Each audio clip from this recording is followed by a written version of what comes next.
Welcome to Applaud Tutorials.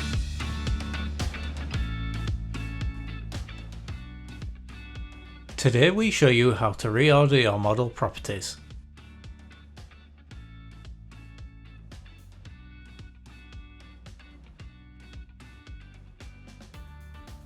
When you create a form or detail block based on a model, the Choose Data section lists your properties in the order they appear in your model.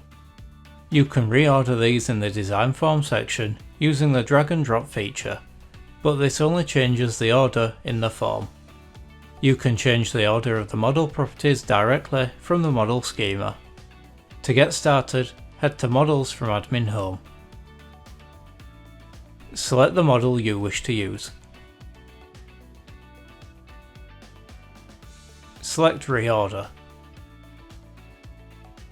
and drag and drop your properties in the Reorder Properties dialog box. Applaud saves your changes automatically.